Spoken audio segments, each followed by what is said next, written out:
Hello everyone, welcome और welcome back to my channel. कैसे हो आप सब? आई रियली होप कि आप सभी अच्छे हो और सेफ हो।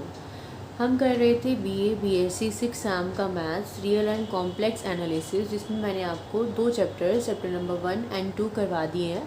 उसके बाद 5-6 दिन से कोई वीडियो मैंने अपलोड नहीं की थी, मेरी तबीयत थोड़ी ठीक नहीं थी। टेलीग्राम पे अगर आप ऐड हो तो मैंने वहाँ मैसेज डाल दिया था, आपने देख भी लिया होगा आप में से कुछ ने, तो इसी वजह से मैं वीडियो नहीं अपलोड कर पा रही थी। अब हम जो बुक स्टार्ट करेंगे वो लीनियर अलजेब्रा और डायनेमिक्स को साथ साथ रखेंगे। रियल एंड कॉम्प्लेक्स एनालिसिस के आपके 2 चैप्टर ऑलरेडी हो चुके हैं, तो एक बार 2 करेंगे। साथ ही दोनों बुक्स मैं आपको स्टार्ट करवाऊँगी, लीनियर अलजेब्रा और डायनेमिक्स। डेली जितनी भी मुझसे हो सकेगा उतना मैं वीडियो में करवाऊँगी। अगर 2 वीडियो मुझसे बनाई जाएंगी, टाइम लगेगा तो मैं 2 वीडियो अपलोड कर दूँगी दोनों बुक्स की। अदरवाइज़ एक दिन एक बुक कर लेंगे और एक दिन एक बुक कर लेंगे, ठीक है। मतलब हम तीनों बुक को साथ लेके चलेंगे। ऐसा नहीं है कि हम सिर्फ़ और सिर्फ रियल एंड कॉम्प्लेक्स एनालिसिस करेंगे और ये दोनों बुक्स नहीं करेंगे, तो ऐसा कुछ नहीं है। मैं पूरी कोशिश करूँगी अपनी तरफ से आपका सिलेबस करवाने की। एटलीस्ट हम इतना तो कर लें कि एक पूरी यूनिट में अगर 3 चैप्टर हैं तो हम उसमें से 2 तो एटलीस्ट कर लें, ठीक है। तो देखो, डायनामिक्स का इंट्रोडक्शन मैंने आपको पहले भी दिया है, एक बार मैं दोबारा से रिपीट कर देती हूँ कि कौन से चैप्टर की कौन सी यूनिट है। टोटल आपके पास इसमें 11 चैप्टर्स हैं, जिसमें से 1 to 4 की यूनिट नंबर 1 है, 5th 6th की यूनिट नंबर 2 है, 7th 8th की यूनिट नंबर 3 है एंड 9th 10th 11th की यूनिट नंबर 4 है। आज जो हम करेंगे वो कोई यूनिट नहीं है, ये जो बुक है बेसिकली डायनामिक्स, इसमें सारी की सारी फिज़िक्स है। अगर आप BSc के स्टूडेंट हो या फिर आप पहले नॉन मेडिकल के स्टूडेंट रह चुके हो तो आप इन सभी चीज़ों से फेमिलियर हो, आपको सब कुछ पता है कि ये क्या होता है। लेकिन BA वाले स्टूडेंट्स को इसमें थोड़ी सी समझने में दिक्कत आ सकती है, ध्यान से आपको करना पड़ेगा, आपके लिए मुश्किल हो सकता है क्योंकि साइंस वाले बच्चों ने ऑलरेडी सब कुछ ही पढ़ रखा है, तो आपको थोड़ा सा ज़्यादा इस पर ध्यान देना पड़ेगा, इस मैथ्स पे, ठीक है। जैसे आपका स्टैटिक्स था वैसे ही डायनेमिक्स है। तो आज जो हम करेंगे वो बेसिक है। बेसिक वो चीज़ें, वो डेफिनेशन जो पूरी बुक में आपको यूज़ करनी है थ्रू आउट द बुक, और आपको पहले से पता होना चाहिए कि इस चीज़ का क्या मतलब होता है। तो आज मैं आपको कोई चैप्टर नहीं करवा रही हूँ, सिर्फ आपको बेसिक इसका समझा रही हूँ, ठीक है। तो ध्यान से समझने की कोशिश करना, इसको कुछ ना समझ में आए तो पूछ लेना। और अगर आप साइंस के स्टूडेंट हो तो आपको ये समझ में आना चाहिए कि इसमें कुछ भी मुश्किल नहीं है। सबसे पहले बात करते हैं कि डायनेमिक्स होता क्या है। डायनेमिक्स मैकेनिक्स की वो ब्रांच होती है जो कि किसके साथ डील करती है, जो फोर्स है किसमें, जब बॉडीज़ मोशन में है उन पे जो फोर्स एक्ट कर रहा है उसके बारे में जो ब्रांच आपको बताती है वो होता है डायनेमिक्स। एक होता है स्टैटिक्स और एक होता है डायनेमिक्स। स्टैटिक्स क्या होता है, उन बॉडी के बारे में बताना जो बॉडी रेस्ट पे है और उन पे जो फोर्स लग रहा है उसके बारे में जो डील करता है, दैट इज़ स्टैटिक्स। और जो बॉडी मोशन में है उन पर जो फोर्स एक्ट कर रहा है उसके बारे में आपको जो बताता है, that is called dynamics. Dynamics के आगे 2 फर्दर पार्ट्स होते हैं, which is kinematics and kinetics. Kinetics and kinematics are 2 different things, ठीक है। काइनेटिक्स क्या होता है, it is the study of geometry of motion with reference to the force acting on the body. And kinematics क्या होता है, it is the study of geometry of motion without reference to the cause of motion. It deals with displacement, velocity, acceleration and time. Kinematics में आपको motion के reference की ज़रूरत नहीं पड़ती, इसमें बेसिकली हम displacement, velocity, acceleration and time पढ़ते हैं। और काइनेटिक्स क्या होती है, जिसमें आपको बॉडी के फोर्स की रेफरेंस पता होती है, ठीक है। It is the study of motion with reference to the force acting on the body. तो बेसिकली डायनेमिक्स आपको समझने की यहाँ पे ज़रूरत है। डायनेमिक्स क्या है, डायनेमिक्स एक वो ब्रांच है मैकेनिक्स की जो डील करती है, किसके बारे में डील करती है, उन बॉडीज़ के बारे में जो मोशन में है और उन पर कितना फोर्स लग रहा है, ठीक है। अब बात करते हैं कुछ बेसिक कॉन्सेप्ट्स, कुछ बेसिक डेफिनेशन की। सबसे पहले आता है स्पेस। आपको पता है कि स्पेस क्या है, हमारे आसपास, हमारे सराउंडिंग में जो भी चीज़ें हैं वो सब कुछ क्या है, स्पेस है। It is a region in which event take place. The space may be a straight line, a place और अ 3D रीजन। हमारे आसपास जो भी सब चीज़ें हैं उसको हम स्पेस बोलते हैं जनरल लैंग्वेज में। दूसरा आता है मैटर। मैटर क्या है, कोई भी ऐसी चीज़ जो स्पेस ऑक्यूपाई करेगी वो मैटर है। Anything which occupy space is matter. उसके बाद आता है बॉडी। बॉडी क्या है, body is a limited amount of matter occupy a limited space. Body मतलब बॉडी किसकी बनी होती है? मैटर की बनी होती है। बॉडी क्या है? जिसकी एक फाइनाइट शेप है, लेंथ है, ब्रेथ है, थिकनेस है, दैट इज़ अ बॉडी। उसके बाद आता है पार्टिकल। पार्टिकल क्या है? पार्टिकल एक डेफिनेटली स्मॉल है साइज़ में, जिसकी ना तो ये मैटर का वो छोटे से छोटा हिस्सा होता है, वो छोटे से छोटा पोर्शन होता है, जिसकी ना तो कोई लेंथ होती है, ना कोई ब्रेथ होती है, ना ही कोई थिकनेस होती है। पार्टिकल एक मैटर का वो छोटे से छोटा पोर्शन होता है जिसकी कोई मेजरमेंट नहीं होती, और इसको हम डॉट से डिनोट करते हैं। ये बात याद रखना, हम करते हैं ना पार्टिकल को हमें डिनोट करना हो गई तो हम उसको डॉट से डिनोट करते हैं, ठीक है। उसके बाद आता है रिजिड बॉडी। रिजिड बॉडी क्या है? एक ऐसी बॉडी, किसी भी बॉडी को रिजिड जब कहा जाता है कि जब उस पर हम फोर्स लगाएं और उसमें दोनों जो दो पार्टिकल्स हैं सपोज़, उनके बीच का डिस्टेंस हमेशा सेम रहे। अगर कोई बॉडी है जिसमें आपने फोर्स लगाया और उसके दो पॉइंट्स के बीच का डिस्टेंस फोर्स लगाने से पहले और फोर्स लगाने के बाद भी सेम रहा, उस बॉडी की शेप में, साइज़ में कोई चेंज नहीं आया, तो दैट मीन्स वो बॉडी क्या है? एक रिजिड बॉडी है। बट कोई भी बॉडी रिजिड नहीं होती, कोई भी ऐसी परफेक्ट रिजिड बॉडी एग्जिस्ट नहीं करती, लेकिन हम ये मान कर चलते हैं, कोई भी हम एज्यूम करते हैं कि वो एक रिजिड बॉडी है, कि अगर हम उस पर फोर्स लगा रहे हैं तो उसके पार्टिकल्स के बीच का जो डिस्टेंस है वो अनचेंज रहेगा, सेम रहेगा, चेंज नहीं होगा। हाउएवर कोई भी जो है बॉडी रिजिड बॉडी नहीं होती है, ठीक है, समझ में आ गया। उसके बाद आता है इलास्टिक बॉडी। इलास्टिक बॉडी क्या है? कि ऐसी बॉडी जिसमें फोर्स लगाने के बाद पार्टिकल्स के बीच की जो फोर्स है वो चेंज हो जाती है, बॉडी की साइज़ में, शेप में चेंज आ जाता है, फ्लेक्सिबल है, मतलब उनमें चेंज आ गया, that means they are flexible, तो वो क्या है? Flexible bodies. उसके बाद आता है क्वांटिटी। क्वांटिटी क्या है? कोई भी ऐसी चीज़ जिसको आप मेज़र कर सकते हो, दैट इज़ क्वांटिटी। और मेज़र करने के 3 तरीके होते हैं, लेंथ, मास एंड टाइम। और 3 आपके सिस्टम होते हैं जो कि आपने पढ़ भी रखे हैं पहले। First system is foot, pound, pound, second. ये हम फिजिक्स में यूज़ करते हैं जनरली न्यूमेरिकल्स में। CGS centimetre, gram, second, and MKS which is SI unit of system, metre, kilogram and second, ठीक है। तो ये आपको इसीलिए बता रखा है क्योंकि हमें यूनिट्स को चेंज करना पड़ता है, हमें सिस्टम को सेम रखना पड़ता है। अगर आपके क्वेश्चन में एक आपको वैल्यू इसमें दे रखी है फुट में, एक आपको ग्राम में दे रखी है, एक आपको मीटर में दे रखी है, तो उससे आप क्वेश्चन को सॉल्व नहीं कर सकते। सारा का सारा यूनिट सिस्टम एक होना चाहिए, या तो SI होगा या CGS होगा या फिर FPS होगा, ठीक है। उसके बाद आता है रेस्ट। रेस्ट का मतलब आपको पता ही है कि एक पार्टिकल अपनी पोजीशन अगर चेंज ना करे, दैट इज़ रेस्ट। जैसे कि अगर आप कहीं बैठे हो, आप मूव नहीं कर रहे, ठीक है, तो it means you are in rest. और अगर आपके सामने कोई चीज़ है, सपोज अगर फ़ैन है तो फ़ैन मूव कर रहा है, तो वो फ़ैन क्या है? मोशन में है। आप रेस्ट में हो और वो फ़ैन क्या है? मोशन में। मोशन का मतलब क्या है? कि जो पार्टिकल किसी दूसरे के अपनी सराउंडिंग के रिस्पेक्ट में अपनी पोजीशन को चेंज कर रहा है, दैट इज़ मोशन। और जैसे अगर आप बैठे हो बिना मूवमेंट के, बिना मोशन के, तो आप रेस्ट में हो, बस, ठीक है। स्पीड आपको पता ही है, स्पीड क्या होती है? रेट ऑफ स्पीड का यहाँ पे दे रखा है, speed of moving particle is a rate at which it describes it path which may be straight line और कर्व। स्पीड क्या है? जिससे आपको पाथ पता चलता है। स्पीड मतलब कि कोई स्ट्रेट लाइन में चल सकता है, हो सकता है, या फिर कोई कर्व शेप में चले। तो स्पीड क्या है? वो रेट है जिससे आपको किसी का भी पाथ पता चलता है, जो पाथ को डिस्क्राइब करती है। It can be a straight line और it can be a curve. उसके बाद आता है यूनिफॉर्म स्पीड। यूनिफॉर्म स्पीड पढ़ भी रखा होगा आपने, सब कुछ पढ़ रखा है वैसे तो। यूनिफॉर्म स्पीड का मतलब क्या है? अगर कोई बॉडी इक्वल डिस्टेंस में, इक्वल इंटरवल ऑफ टाइम में इक्वल डिस्टेंस कवर करती है। फॉर एग्जांपल, अगर आपने कहीं से जाना है, सपोज आपने A पॉइंट से D पॉइंट पे जाना है, तो A पॉइंट से B पॉइंट तक जाने में आपको 10 मिनट लगा, और B पॉइंट से C पॉइंट तक जाने में भी आपको 10 मिनट लगा, और C पॉइंट से D पॉइंट तक जाने में भी आपको 10 मिनट लगा।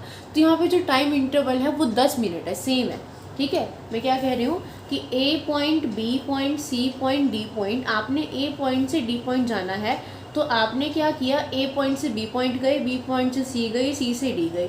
इसमें भी 10 मिनट लगे, इसमें भी 10 मिनट लगे, इसमें भी 10 मिनट लगे। सपोज़ आपने यहाँ पे भी 8 किलोमीटर डिस्टेंस कवर किया, यहाँ से यहाँ तक भी 8 किलोमीटर डिस्टेंस कवर किया, और यहाँ से यहाँ तक भी 8 किलोमीटर डिस्टेंस कवर किया। इसका मतलब सेम इंटरवल ऑफ टाइम में आपने इक्वल इंटरवल ऑफ टाइम में अगर आपने equal interval of distance cover किया है तो it means that speed is uniform. Uniform का मतलब यहाँ पे क्या है कि आप एक ही स्पीड से चल रहे हो। ए से बी भी आप उतने ही डिस्टेंस कवर किया जितना बी से सी किया और इतना सी से डी किया। समझ आ गया? This is uniform speed. Variable speed में क्या है कि चेंज हो जाए। जैसे अगर आप कहीं जाते हो, ट्रैवल करते हो, तो ज़रूरी तो नहीं है कि आपकी स्पीड सेम रहेगी। कहीं ट्रैफिक होगा तो आपको रुकना भी पड़ेगा, कहीं प्लेन रोड होगी तो आप स्पीड में भी होंगे, है ना, कहीं रेड लाइट आएगी तो आपको स्टॉप भी होना पड़ेगा। तो इट मीन्स आपकी स्पीड क्या रहती है? वेरिएबल रहती है। कहीं ट्रैवल करते हो तो ऐसा तो नहीं है कि पूरे रास्ते या पूरे सफ़र में आपकी स्पीड एक रहेगी, तो वो क्या है? वेरिएबल स्पीड है। ठीक है। Average speed. एवरेज स्पीड क्या है? Total distance upon total time taken. Average speed क्या है? Total distance travelled upon total time taken. Okay. उसके बाद आता है डिस्प्लेसमेंट। डिस्प्लेसमेंट का मतलब क्या होता है? शॉर्टेस्ट जो पाथ होता है। फॉर एग्जांपल ये अगर पार्टिकल है, ठीक है, ये ऐसे है, ये पूरा ऐसे चला, तो ये तो इसने डिस्टेंस कवर करा, ये तो इसका डिस्टेंस था, लेकिन ये पी से, जैसे अगर मान लो ये ऐसे है, कोई पार्टिकल है, ये ऐसे ऐसे ऐसे ऐसे मूव करा, ये ओ पॉइंट है, ये ए पॉइंट है, ये मूव कर करके ना ए पॉइंट पे आ गया, तो ये तो इसका डिस्टेंस है, इसने ओ से एक डिस्टेंस कवर करा। बट डिस्प्लेसमेंट क्या है कि आपने ओ पॉइंट से ए पॉइंट पे जाना है, तो डायरेक्ट रास्ता ये भी तो है कि आप यहाँ से जा सकते हो। तो ये ओ से ए क्या होती है? डिस्प्लेसमेंट। डिस्प्लेसमेंट क्या होती है? शॉर्टेस्ट पाथ होता है जो कोई भी पार्टिकल कवर करता है एक पॉइंट से दूसरे पॉइंट पे जाने के लिए। यहाँ पे लिख रखा है displacement of a moving particle as an interval of time is the change of position during that interval. ठीक है। डिस्प्लेसमेंट एक वेक्टर क्वांटिटी है, ये ध्यान रखना। तो इसमें क्या होता है? मैग्नीट्यूड भी होता है, डायरेक्शन भी होती है और सेंस भी होती है। ठीक है। क्या होती है displacement? Shortest path covered by a particle, और ये एक वेक्टर क्वांटिटी होती है। अब आता है वेलोसिटी। वेलोसिटी क्या है? Rate of change of displacement, की किस रेट से डिस्प्लेसमेंट चेंज हो रही है, दैट इज़ वेलोसिटी। किस रेट से डिस्टेंस चेंज हो रहा है, दैट इज़ स्पीड। ठीक है, स्पीड में यही तो है। उसके बाद है uniform velocity, same as it is uniform speed. अगर पार्टिकल की velocity with respect to time same रहती है, equal interval of velocity in equal interval of time रहता है, तो that velocity is uniform velocity. Average velocity क्या है? Total displacement upon total time taken. ये ध्यान रखना, स्पीड में total distance upon total time taken होता है, और वेलोसिटी में total displacement upon total time taken होता है। इस चीज़ में अक्सर गलती हो जाती है, तो इसको ध्यान रखना। ठीक है। उसके बाद ये लिख रखा है expression for a velocity at a point. ये इसमें कुछ भी नहीं है समझने वाला। ये पॉइंट है ओ, यहाँ से यहाँ तक पी का जो डिस्टेंस है वो है एक्स। उसके बाद P से Q का डिस्टेंस जो है वो है डेल्टा एक्स। यहाँ से यहाँ तक जाने में आपको T टाइम लग रहा है, और यहाँ से यहाँ तक जाने में आपको डेल्टा T टाइम लग रहा है। ठीक है। तो इन्होंने क्या कर रखा है? वेलोसिटी निकाल रखी है एट पॉइंट T पे। तो वेलोसिटी क्या होगी? Limits delta T tends to 0, और वेलोसिटी मैंने आपको क्या बताई क्या है? Rate of change of distance upon time. तो डिस्टेंस क्या है? x, अपॉन क्या हो जाएगा? t, तो delta x by delta T versus D X by D T. तो वेलोसिटी का फॉर्मूला लिख रखा है कि D X by D T होता है, बस और कुछ भी नहीं है। साइन की बात करें तो साइन क्या रहता है वेलोसिटी का? अगर x इंक्रीजिंग है, अगर x जो डिस्टेंस है, डिस्टेंस अगर पॉजिटिव है, डिस्टेंस अगर इंक्रीजिंग है तो वेलोसिटी भी इंक्रीजिंग होगी। अगर डिस्टेंस नेगेटिव है तो वेलोसिटी भी नेगेटिव होगी। It's depend on x, and x क्या है यहाँ पे? डिस्टेंस है। जिस डायरेक्शन में x होगा, अगर वो इंक्रीज़ कर रहा है तो वेलोसिटी भी इंक्रीज़ करेगी, तो वेलोसिटी पॉजिटिव रहेगी। अगर x डिक्रीज़ कर रहा है तो वेलोसिटी भी डिक्रीज़ होएगी, दैट मीन्स वो नेगेटिव रहेगी। ठीक है। अब वेलोसिटी की यूनिट्स दे रखी हैं। वेलोसिटी की वैसी यूनिट क्या होगी आपकी? मीटर पर सेकंड होगी या सेंटीमीटर पर सेकंड होगी। इंग्लिश के अकॉर्डिंग वेलोसिटी यूनिट क्या होगी? डिस्टेंस किस में हो सकता है? या तो आपका यहाँ पर, ठीक है, वेलोसिटी यूनिट क्या होगी? मीटर पर सेकंड या फिर किलोमीटर पर सेकंड। और अगर इसमें बात करें FPS सिस्टम में तो क्या होगी? फुट पर सेकंड। अब देखो यहाँ पर रिलेटिव वेलोसिटी। ये रिलेटिव वेलोसिटी वाला कंसेप्ट समझना ज़रूरी है। रिलेटिव वेलोसिटी में क्या है? When two points A and B are moving on the surface of Earth, then the rate of change of position of B as seen from A is defined as relative velocity of B with respect to A. समझ में नहीं आया होगा ये, कोई बात नहीं. आपको एग्जाम्पल भी दिए जाते थे साइंस की बुक में 9th-10th क्लास में इस चीज़ के रिलेटिव वेलोसिटी के. क्या एग्जाम्पल होते थे वो, कि अगर आप एक बस में बैठे हो और आपके साइड में से भी एक बस जा रही है. ये बहुत फैमिलियर एग्जांपल है, इसको आप सब एक्सपीरियंस भी कर चुके हैं अपनी सब अपनी अपनी लाइफ में. अगर आप किसी बस में बैठे होते हैं, फिर आप किसी ट्रेन में बैठे हो, ठीक है, तो सपोज़ उस ट्रेन की स्पीड 40 किलोमीटर पर आवर है, वो 40 की स्पीड से चल रही है सपोज़. और जब आपके साइड में से कोई ट्रेन जाती है आपके साइड में से, वो लेट्स से कि उसकी स्पीड 60 है, उसकी स्पीड 60 है. आप यहाँ पे A हो, वो वहाँ दूसरी वाली ट्रेन B है, वो साइड में से जा रही है, उसकी स्पीड क्या है 60 है, आपकी 40 है. तो आपको क्या लगेगा, आपको ये लगेगा कि वो जो ट्रेन है उसकी स्पीड क्या है 20 है. इसका मतलब जब आपके रिस्पेक्ट में कोई बॉडी मोशन में है और आप भी मोशन में हो, तो वहाँ पर आप खुद को एज अ रेस्ट कंसीडर करते हो, और उसकी जो वेलोसिटी है, उसकी जो स्पीड है, वो आपको क्या नज़र आएगी 20. क्यों? क्योंकि आप एक्चुअली तो आपकी स्पीड 40 है और उसकी 60 है, बट इन दिस केस आप रेस्ट में कंसीडर हो जाओगे और उसकी वेलोसिटी 60 - 40 दैट इज़ 20 होगी. तो आपको लगेगा कि हम तो रेस्ट में हैं और वो 20 की स्पीड से जा रही है. ठीक है, ऐसे होता है. क्या होता है, इसमें डेफिनेशन दोबारा बता देती हूँ कि जब दो पॉइंट्स A और B अर्थ के सरफेस पर हैं, तो जो रेट है, किसका रेट, पोजीशन का रेट, किसका, B से A का, position of B as seen from A. अगर आप A से देख रहे हो B की पोजीशन में चेंज, तो वो जो वेलोसिटी आएगी B की with respect to A is the relative velocity. क्या है वो, रिलेटिव वेलोसिटी. ठीक है, समझ में आ गया. जैसे ये ट्रेन का एग्जांपल तो मोशन में है, it is example of relative velocity. आपने कभी कभी नोटिस भी किया होगा, जब आप ट्रैवल करते हो बस या ट्रेन से, तो जो पेड़ होते हैं वो पेड़ रेस्ट में है, वो पेड़ इस टाइम रेस्ट में है, बट आपको क्या लगता है कि वो पेड़ भी मूव कर रहे हैं, बट एक्चुअल में तो पेड़ मूव नहीं करते, बट आपको ऐसा लगता है कि वो मूव करते. तो वो कंसेप्ट वैसे अलग है. रिलेटिव वेलोसिटी का कंसेप्ट यही है कि ए पोजीशन से B, आप A से देख रहे हो B को, तो जो B में चेंज है with respect to A is the relative velocity. ठीक है, ओके. बाकी ये डिटेल में हमें इस बुक में पढ़ना ही है सब कुछ, सब पे चैप्टर्स हैं अलग अलग, तो इतना इसमें अभी पजल होने की ज़रूरत नहीं है. जब चैप्टर्स में डिटेल में होगा तो मैं आपको समझा दूँगी. अभी सिर्फ यहाँ पे डेफिनेशन ही आपने पढ़नी है. ठीक है, उसके बाद आता है एक्सेलरेशन. एक्सेलरेशन क्या है, rate of change of velocity. Acceleration क्या है, rate of change of velocity. अगर कोई पार्टिकल यूनिफॉर्म वेलोसिटी से मूव कर रहा है, तो उसकी वेलोसिटी में कोई चेंज ही नहीं हो रहा. मैं कह रही हूँ कि एक्सेलरेशन क्या है, कि जिस रेट से वेलोसिटी चेंज हो रही है, और अगर वेलोसिटी ही यूनिफॉर्म है, वेलोसिटी ही चेंज नहीं हो रही, तो रेट में क्या चेंज होगा, कोई चेंज ही नहीं होगा. तो एक्सेलरेशन क्या हो जाएगी, ज़ीरो हो जाएगी. ठीक है, एक्सेलरेशन का साइन भी सेम रहेगा. अगर आपकी वेलोसिटी इंक्रीजिंग है, वेलोसिटी अगर इंक्रीजिंग है तो एक्सेलरेशन भी इंक्रीजिंग पॉजिटिव. अगर वेलोसिटी डिक्रीजिंग है तो एक्सेलरेशन डिक्रीजिंग और नेगेटिव. और नेगेटिव एक्सेलरेशन को बोला जाता है रिटार्डेशन. क्या बोला जाता है, रिटार्डेशन.